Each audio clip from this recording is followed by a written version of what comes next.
Hello जी, हिंदी भाषा YouTube channel पर आपका स्वागत है। आज की इस वीडियो में हम चर्चा करेंगे हिंदी साहित्य का इतिहास। और उसमें भी जैसे कि आप देखते आ रहे हैं 3-4 वीडियो बनाई गई हैं, रीतिकाल पर संबंधित बनाई गई हैं। इस वीडियो में भी आज हम रीतिकाल से संबंधित MCQ पढ़ेंगे, जो बड़े ही इम्पोर्टेंट रहने वाले हैं। बार बार इनको पूछा गया है, तो बार बार रिपीट हुए प्रश्न हैं, तो ये प्रश्न बड़े ही महत्वपूर्ण हैं। तो इससे पहले भी मैंने रीतिकाल पर 2-3 वीडियो बना दी हैं, वो भी बड़े ही महत्वपूर्ण वीडियो हैं। अगर आपने उनको देखा नहीं है तो प्लेलिस्ट में जाकर आप देख सकते हैं, आपको सारी वीडियो मिल जाएंगी। पेपर से एक बार पहले 1-2 दिन पहले हम इसको देख लेंगे तो हमारी अच्छी रिवीजन हो सकती है और इसका हमें लाभ मिल सकता है। तो आज की इस वीडियो का हमारा पहला प्रश्न है, बिहारी के कुछ दोहों पर कुंडलिया छंद के रचनाकार हैं। बिहारी के कुछ दोहों पर कुंडलिया छंद के रचनाकार कौन हैं? 4 ऑप्शन हैं, आप भी अपना आंसर कमेंट में डालकर बता दीजिए कि इसका सही जवाब क्या होगा। और अपने प्रश्नों के उत्तर मिलाते रहें और वीडियो के एंड में ज़रूर बताया करो कि आपके कितने प्रश्न सही हो पाए और ये वीडियो आपको कैसी लगी और इसको आप कहाँ से देख पा रहे हैं। वीडियो आपको अच्छी भी लगे तो इसको लाइक कर दें और शेयर करें। तो इसका सही जवाब आपने लिख लिया होगा। इसका सही जवाब है भारतेंदु हरिश्चंद्र। अगला है, बिहारी सतसई किस कोटि का काव्य है? बिहारी सतसई किस कोटि का काव्य है? मुक्तक है, प्रबंध, चंपू या प्रशस्ति? इसमें आपका आंसर आया ऑप्शन बी ए, मुक्तक। तो बिल्कुल सही है। बिहारी सतसई कौन सी एक कोटि में आती है? मुक्तक काव्य में। बिहारी के दोहों का उर्दू शेरों में अनुवाद किसने किया था? बिहारी के दोहों का उर्दू शेरों में अनुवाद करने वाले आचार्य का क्या नाम है? इसमें आपका आंसर आया ऑप्शन बी, मुंशी देवी प्रसाद प्रीतम। तो बिल्कुल सही जवाब है। इसके लिए आपको बहुत बहुत बधाई। इसी प्रकार तैयारी करते रहें और आगे बढ़ते रहें। बिहारी सतसई में कितने दोहे हैं? बहुत ही महत्वपूर्ण प्रश्न है ये। बिहारी सतसई में कितने दोहे हैं? तो बिहारी सतसई में 713 दोहे हैं। अगला प्रश्न है, बिहारी सतसई में लगभग कितने दोहे श्रृंगारिक हैं? 300, 400, 500, 600? तो बिहारी सतसई में कितने दोहे श्रृंगारिक हैं? 600। बिहारी की तुलना पीयूष वर्षी मेघ से किसने की है? बहुत ही महत्वपूर्ण प्रश्न है जी ये। बिहारी की तुलना पीयूष वर्षी मेघ से करने वाले आचार्य का क्या नाम है? उनका नाम है जी राधाचरण गोस्वामी। बिहारी को शब्दों का चतुर प्रयोक्ता मात्र किसने कहा है? ये भी बड़ा ही महत्वपूर्ण प्रश्न है। एक से बढ़कर एक प्रश्न आ रहे हैं, बड़े ही महत्वपूर्ण ये जानकारी है। बिहारी को शब्दों का चतुर प्रयोक्ता मात्र कहने वाले आचार्य कौन है? तो जी उनका नाम है रेवरेंड एडविन ग्रीव्स। आगे ये पंक्तियाँ आ गई है, किसकी है? रनित भृंग घंटावली झरित धान मधुनीर में बिहारी ने किसका वर्णन किया है? ग्रीष्म ऋतु का, राजा जय सिंह के यश का, वसंत ऋतु का, विरही नायिका का? तो जी इसमें उन्होंने किया है वसंत ऋतु का वर्णन। ध्रुवपद गायन का संबंध किस भाषा से है? ध्रुवपद गायन का संबंध किस भाषा से है? 4 ऑप्शन है, आप भी अपना आंसर जल्दी से जल्दी दीजिए। तो जी इनका संबंध है ब्रज भाषा से। बिहारी के काव्य को शक्कर की रोटी किस आचार्य ने कहा है? बहुत ही महत्वपूर्ण प्रश्न है। बिहारी के काव्य को शक्कर की रोटी किस आचार्य ने कहा था? तो जी ये कहा था पदम सिंह शर्मा ने। नायिका भेद की दृष्टि से प्रौढ़तम रचना करने वाले आचार्य कवियों में सर्वोपरि हैं। प्रश्न पहले ध्यान से सुने और समझें। नायिका भेद की दृष्टि से प्रौढ़तम रचना करने वाले आचार्य कवियों में सर्वोपरि हैं। सबसे ऊपर स्थान किसका है? तो जी ये स्थान है देव का। नायिका भेद वर्णन की दृष्टि से प्रमुख ग्रंथ सुख सागर तरंग के रचनाकार हैं। नायिका भेद वर्णन की दृष्टि से प्रमुख ग्रंथ सुख सागर तरंग के रचनाकार हैं। तो आप भी अपना आंसर जल्दी से जल्दी देने की कोशिश करिए। तो जी इसका सही जवाब है देव कवि। गंगा लहरी किसकी रचना है? गंगा लहरी के रचयिता कौन हैं? तो जी इसके रचयिता हैं ऑप्शन सी पद्माकर। आपका भी यही जवाब आया है तो इसके लिए आपको बहुत बहुत बधाई हो। देव कवि के विषय में कौन सा कथन असत्य है? तो 4 ऑप्शन हैं, चलिए देख लेते हैं। कविवर देव रीतिवद कवि हैं, ये अनेक आश्रयदाताओं के आश्रम में रहे हैं, इनके 20 से अधिक ग्रंथ प्रकाशित हुए हैं, इन्होंने नायिका भेद का वर्णन नहीं किया है। तो कवि देव के विषय में इनमें से कौन सा कथन क्या है? असत्य बताना है। तो इसमें जो ऑप्शन डी है ये है, इन्होंने नायिका भेद का वर्णन नहीं किया है। ये क्या है इसका? इसमें नहीं है, बल्कि हिंदी में नायिका भेद की प्रौढ़तम रचना करने वाले आचार्य कवियों में देव सर्वोपरि हैं, अतः इसमें जो डी कथन है ये गलत है। देव कवि ने सबसे पहले किस ग्रंथ की रचना की है? देव कवि ने सबसे पहले किस ग्रंथ की रचना की है? तो उन्होंने सबसे पहले की है भाव विलास की रचना।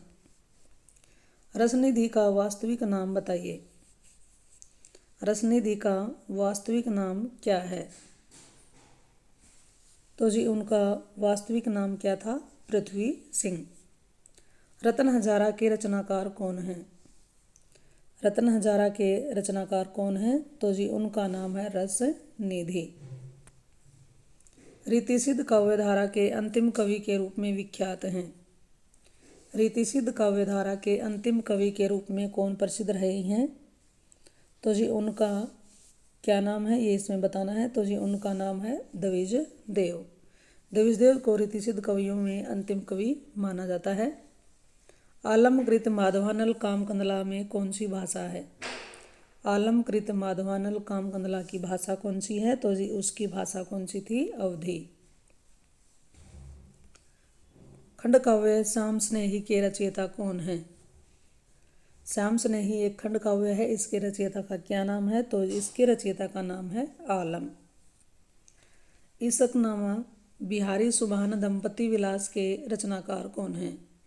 यानी कि बिहारी सुभान दंपति विलास का नाम अगर पूछ लिया जाए तो ईशकनामा किसे के रचयिता कौन हैं? दोनों के ही एक ही हैं, ये एक ही रचना के 2 नाम रखे हुए हैं। तो जी इसका सही जवाब है बोधा। बोधाकृत विरह वारिस किस प्रकार की रचना है? बोधाकृत विरह वारिस किस प्रकार की रचना है? तो जी ये रचना है प्रबंध काव्य। बोधा के काव्य की प्रेरक शक्ति है राजदरबारी संस्कृति, धन प्राप्ति कामना, सुजान, सुभान। बोधा के काव्य की प्रेरक शक्ति कौन है? तो उनकी है सुभान। गंगा अवतरण के रचनाकार का क्या नाम है? गंगा अवतरण के रचनाकार का क्या नाम है? तो जी इसका नाम क्या है? जगन्नाथ दास रत्नाकर। अगला है वीर सतसई के रचयिता हैं। वीर सतसई के रचयिता कौन है? तो जी इसका सही जवाब क्या होगा? वियोगी हरि। निम्नलिखित कवियों का कालक्रम अनुसार सही सम्मेलन कीजिए। निम्नलिखित कवियों का कालक्रम अनुसार सही सम्मेलन करना है, यानी ये बताना है कि पहले कौन से कवि का काल क्रम है, उसके बाद कौन से का, और सबसे अंत में किसका है। तो इसके अनुसार हमारा आंसर रहेगा ऑप्शन सी, सबसे पहले कृपाराम, फिर केशव, फिर सेनापति और उसके बाद बिहारी। ये अगला प्रश्न भी वैसा ही है, कालक्रम की दृष्टि से सही अनुक्रम बताना है। इसमें भी ये बताना है कि कौन सी परंपरा यानी कि कौन सी विधा इसमें सबसे पहले हुई है, कौन सी बाद में। तो जी इसका सबसे सही सटीक जवाब है ऑप्शन डी, सबसे पहले सुधानिधि, उसके बाद रहस्य, फिर रचना रची गई है रसार्णव और लास्ट में काव्य निर्णय। कालक्रम की दृष्टि से ये रचना, इस तरह के प्रश्न भी पूछे गए हैं, बहुत ही महत्वपूर्ण प्रश्न है ये। तो 2 ऑप्शन इसके ऊपर हैं और 2 इसके थोड़े से नीचे हैं। कालक्रम की दृष्टि से सही अनुक्रम बताना है 157 वाले प्रश्न में भी। तो इसका सही जवाब हमारा क्या है? ऑप्शन ए, सबसे पहले सुधानिधि की रचना की गई है, उसके बाद ललित ललाम, उसके बाद जाति विलास, सबसे अंत में रस प्रबोध। अब कवियों को मिलाना है, यानी सूची 1 को सूची 2 के साथ मिलाना है। इस तरह के प्रश्न पूछे जाते हैं और ये गलत हो जाता है जल्दबाजी में। चलिए इसको सही करने की कोशिश करते हैं फटाफट से। सबसे पहले केशवदास की रचना बतानी है कौन सी है, तो केशवदास की रचना इसमें कौन सी है, रसिक प्रिया। उसके बाद मतीराम की कौन सी है, ललित ललाम। भूषण कवि की कौन सी है, तो उनकी भूषण की है शिवा बावनी। और देव की कौन सी है, देव की है भाव विलास। तो इसके अनुसार हमारा ऑप्शन रहा ऑप्शन बी आंसर रहेगा। अगला प्रश्न फिर से इसी प्रकार से आ गया है एक और।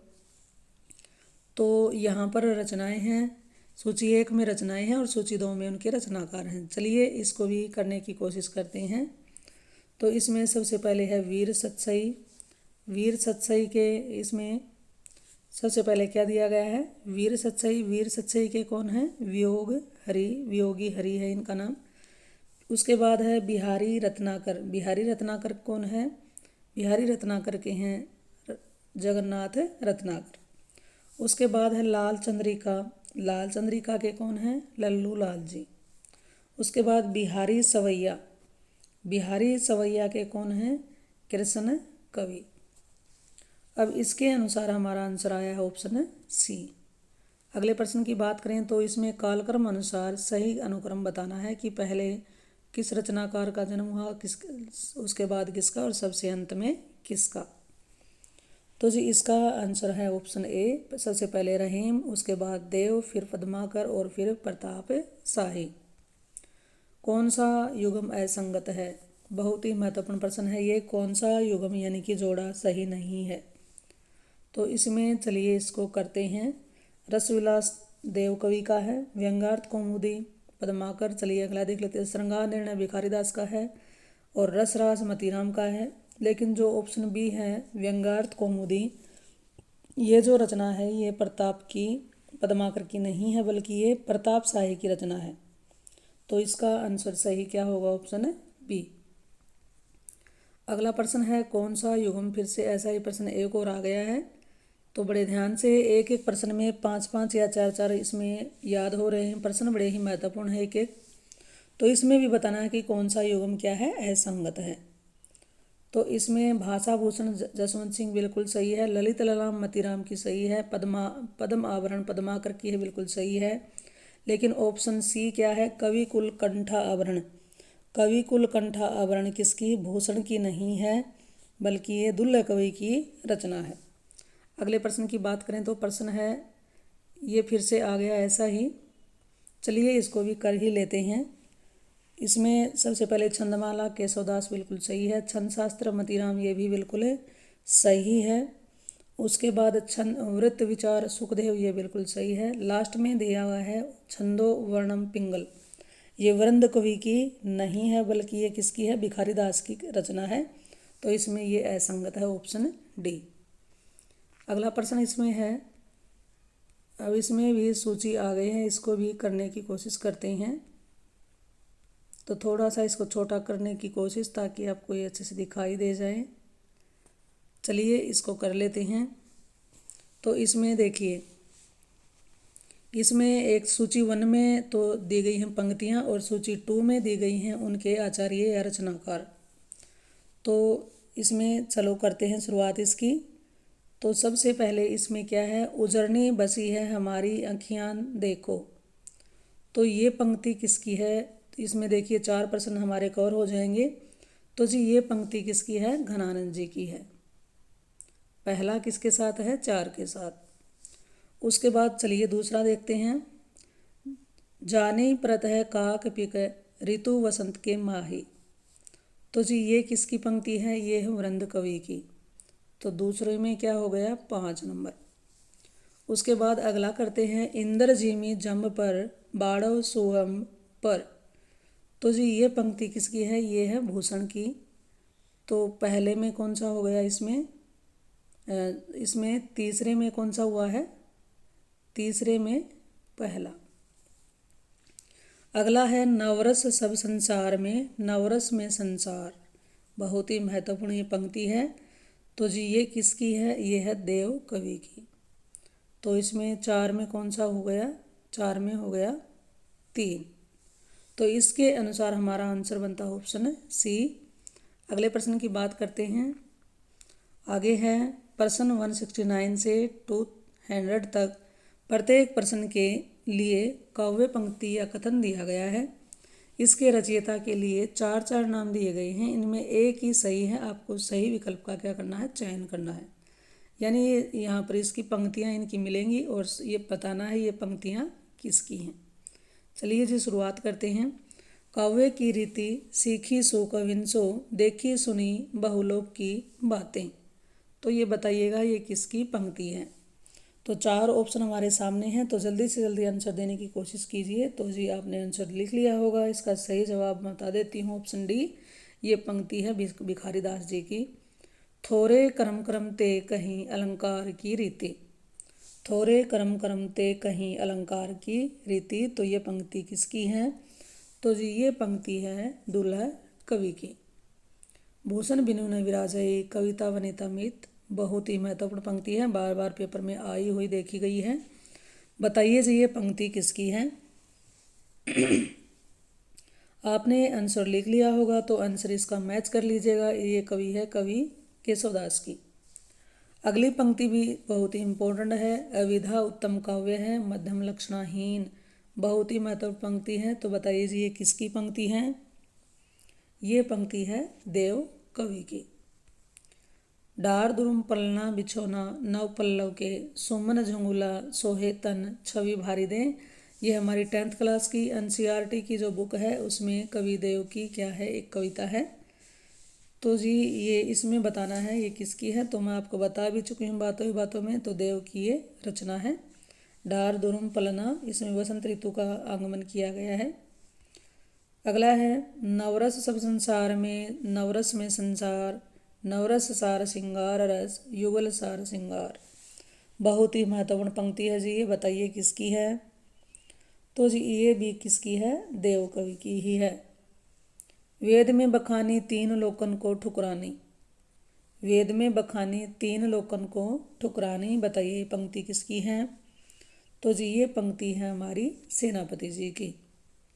तेरे तेरे नयन मेरे मन के खिलौना, तेरे नयन मेरे मन के खिलौना। तो जी ये पंक्ति भी किसकी है, सेनापति जी की। फागु की भीड़ अमीरन में, गही गोविंद ले गई भीतर गौरी। बताइएगा ये पंक्ति किसकी है। आप भी अपना आंसर लिखते रहें और ज़रूर बताइएगा ये वीडियो आपको कैसी लगी और इसको आप कहाँ से देख रहे हैं। अगर वीडियो आपको अच्छी लगे और काम आने वाली लगे तो इसको ज़रूर लाइक कर दीजिए। इसका सही आंसर आएगा ऑप्शन सी, पद्माकर की ये पंक्ति है। क्यों इन आखिन सो निह संक हवे, मोहन को तन पानी वे पीजे। तो ये पंक्ति किसकी है। तो जी ये पंक्ति है मतीराम जी की। अगला इसमें हमारा प्रश्न है ढेल सो बनाए आए, मेलत सभा के बीच, लोगन कवित की वो खेल करी जनो है। बताइए जी ये पंक्ति किसकी है। तो जी इसमें ये पंक्ति किसकी है, ठाकुर जी की ये पंक्ति है। लोग हैं त्यागी कवित बनावत, मोहितो मेरे कवित बनावत। ये बड़ी ही महत्वपूर्ण पंक्ति रह चुकी है। तो इसका आंसर आप सभी का आना चाहिए ऑप्शन बी, घनानंद जी की ये पंक्ति है। हवे है धरी भाग उगरी। बताइए पंक्ति किसकी है, हवे है धरी भाग उगरी। ये पंक्ति किसकी है, घनानंद जी की ही है। आनंद विधान सुखदानी दुखदायनी दवे। आनंद विधान सुखदानी दुखियान दे। ये पंक्ति किसकी है। तो जी ये पंक्ति भी घनानंद की ही है।